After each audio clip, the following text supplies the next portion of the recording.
আসসালামু আলাইকুম, সবাইকে আমার চ্যানেলে স্বাগতম। সবাই কেমন আছেন? আশা করি সবাই ভালো আছেন। আমিও আপনাদের দোয়ায় অনেক ভালো আছি। আজকে আমি আপনাদের নতুন একটা রেসিপি নিয়ে এলাম আপনাদের জন্য। সজনে পাতার রেসিপি রান্না। আমি তার জন্য কড়াইতে পানি গরম করতে বসিয়ে দিয়েছি এবং কিছুক্ষণ পানিটা হালকা কুসুম হয়ে আসলে আমি দিয়ে দেবো খাবার সোডা।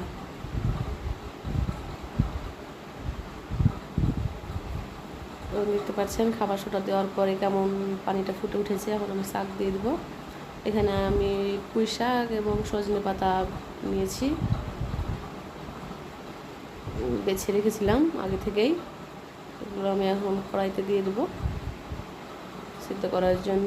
এবং দেখতে পাচ্ছেন আমি কড়াইতে দিয়ে দিয়েছি। সোডাটা দেওয়ার কারণ হচ্ছে সোডাটা না দিলে শাকটা সিদ্ধ হবে না।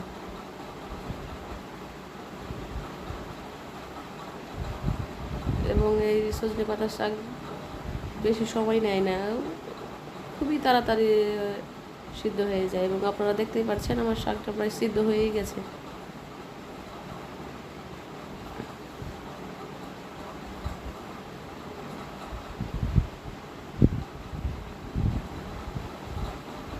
যারা আমার চ্যানেলে নতুন,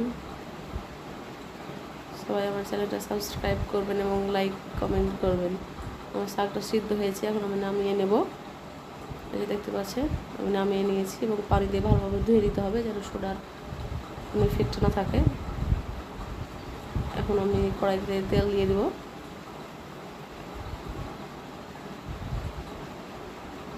এবং তেলটা গরম হয়ে আসলে আমি পেঁয়াজ, রসুন, কাঁচামরিচ কেটে রেখেছি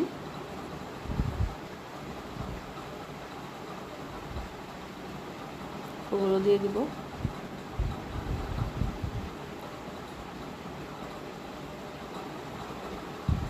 দেখতেই পাচ্ছেন আমার তেলটা গরম হয়ে এসেছে।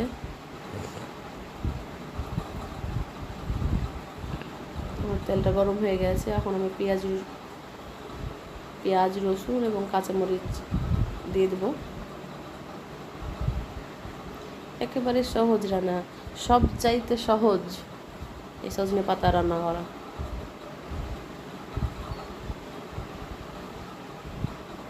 সজনে পাতার শাক। এবং আমি পেঁয়াজগুলোকে ভালোভাবে নেড়ে চেড়ে ভেজে নেব।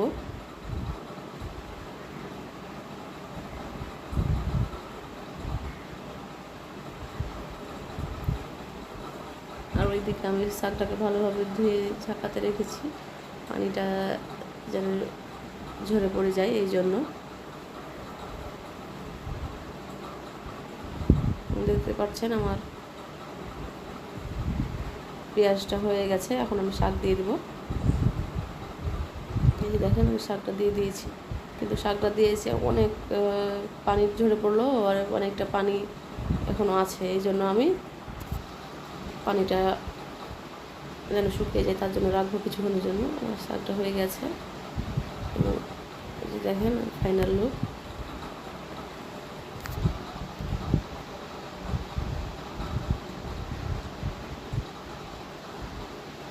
আপনাদেরকে দেখাতে যে আমার শাকটা পড়ে গেছে।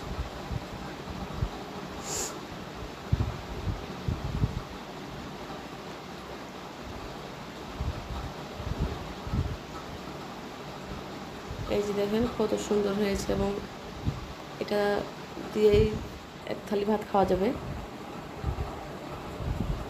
খেতেও অনেক মজা, আপনারা ট্রাই করতে পারেন একবার। এবং আমার চ্যানেলটাকে সাবস্ক্রাইব করবেন, লাইক করবেন এবং কী রেসিপি জানতে চান আমাকে কমেন্টে জানাবেন। বাই বাই, আল্লাহ হাফেজ।